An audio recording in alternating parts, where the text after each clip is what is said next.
नमस्कार, जय श्री राम। बहुत स्वागत है आपका आज के इस बहुत स्पेशल वीडियो में।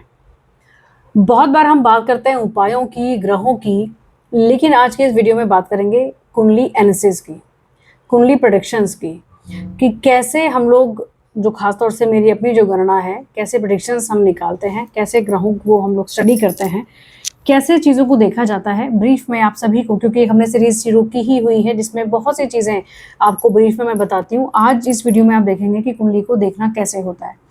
आप अपनी कुंडली पर भी कुछ चीज़ों को आजमा सकेंगे, जैसे कि पहले कुछ वीडियोस में आपको मैंने बताया हुआ है कि लग्न कौन सा होता है, फर्स्ट हाउस कौन सा है, कौन सी नंबर या कोई भी राशि वहाँ पर हो सकती है।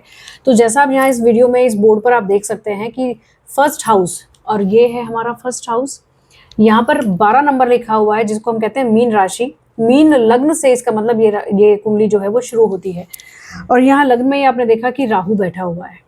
अब यहाँ पर हम जब इनसे हमारी बात हुई, ये हमारी रेगुलर क्लाइंट हैं, जब इनसे हमने और बहुत सारी कुंडलियों के बारे में बात की, एंड में इन्होंने अपनी कुंडली के बारे में बात की।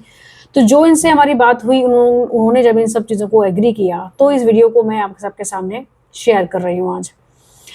इनको हमने बताया कि एक तो शादीशुदा जिंदगी में इनको समस्याएं तो रहेंगी ही, परेशानियां रहेंगी। और प्रेजेंट टाइम में जैसा आप देख सकते हैं कि इनकी डेट ऑफ बर्थ और टाइम मैंने सब कुछ ऊपर लिखा हुआ है। आप चाहें तो इस कुंडली को अपने आप से अपने सॉफ्टवेयर पर भी बनाकर देख सकते हैं, या हैंड रिटन आप चाहें तो बनाकर देखें। और इस समय में प्रेजेंट टाइम में इनकी शुक्र की महादशा चल रही है। शुक्र की स्थिति को सबसे पहले देखना जरूरी हो ही जाएगा, जो कि महादशा में है, जो रूल कर रहे हैं इस समय में। और सबसे इंपॉर्टेंट चीज, लग्न और लग्नेश को जरूर देखिए हर बार की तरह।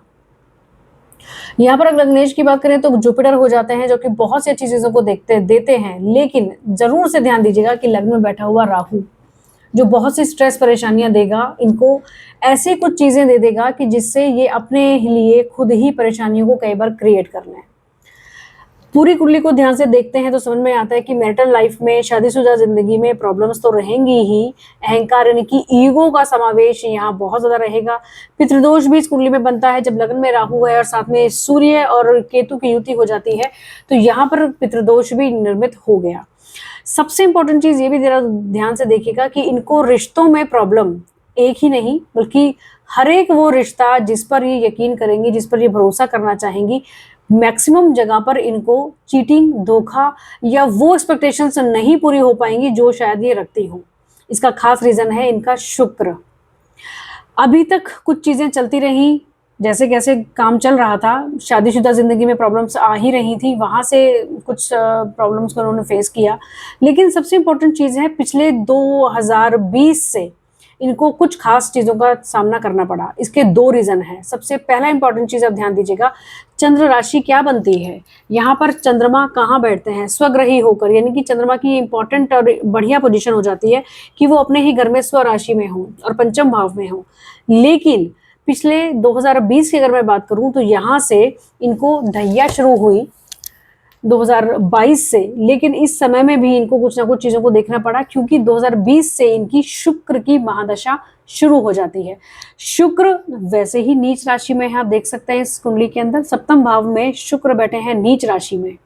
6 नंबर पर वो यानी कि बुध की राशि में नीच हो जाते हैं। अलग बात यह है कि बुध अपने ही घर के हैं तो इनका नीचत्व कम हो गया, लेकिन नीच का प्रभाव इनको मिल जरूर सकता है क्योंकि बुध अस्त हैं। स्वग्रही होने के बावजूद, उच्च के होने के बावजूद बुध जो है वो अस्त हैं और शुक्र का नीचत्व वो पूरी तरह से भंग नहीं कर पा रहे। लेकिन बुध ने इनको एक अच्छा करियर जरूर दिया, जो कि एजुकेशन फील्ड में है। लग्न और अगर सप्तम भाव को अगर हम दोनों को मिलाकर देखें, गुरु और बुध का जो कॉम्बिनेशन है एजुकेशन फील्ड में इनको बहुत अच्छा मुकाम दे सकता है।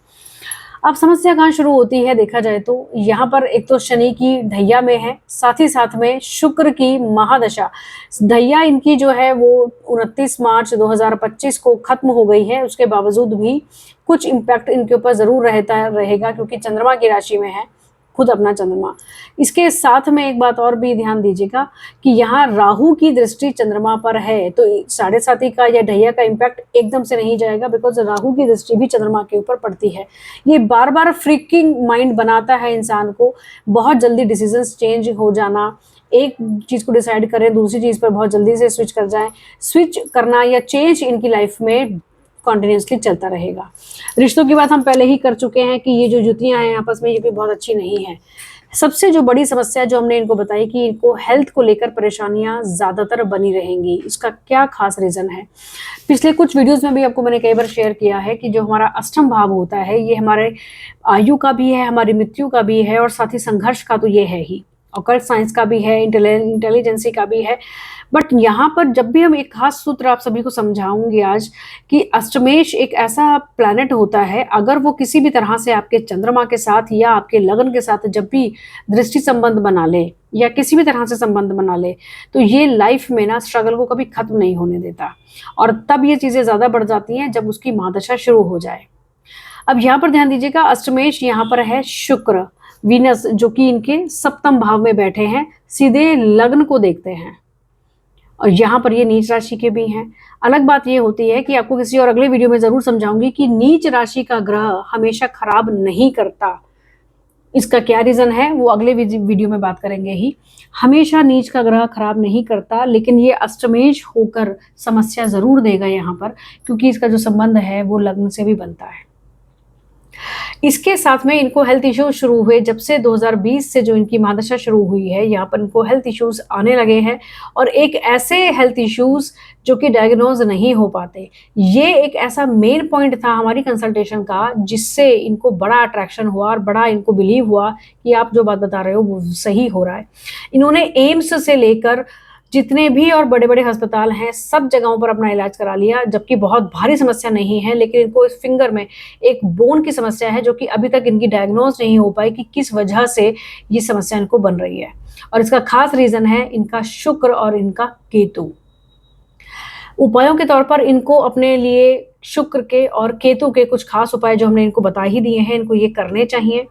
और ज़रूरी होगा कि शुक्र के कुछ दान या कुछ पूजा पाठ, कुछ मंत्र का जाप ये ज़रूर करें, जिससे इनको अपने हेल्थ में कुछ राहत भी मिलती रहे।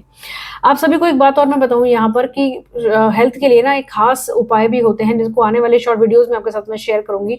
एक धुनी होती है जो स्पेशल सामग्री से बनाई जाती है, उसको अपने घर के अंदर रोजाना हमें धुनी दिखानी चाहिए, जिससे नेगेटिविटी तो कम होती ही है, अगर कोई हेल्थ इश्यूज होते हैं तो वो भी धीरे धीरे कम हो जाते हैं। तो इस वीडियो को ध्यान से जरूर समझिएगा, इसमें बहुत सी ऐसी चीजें हैं जो कि आप अगर एस्ट्रोलॉजी में बिलीव करते हैं या सीखना चाहते हैं तो आपको कुछ नई चीजें जरूर मिलेंगी। आने वाले वीडियोज के लिए फॉलो और सब्सक्राइब आप जरूर कर लें, वीडियो को शेयर भी करें जिससे बहुत से लोग भी और देख सकें।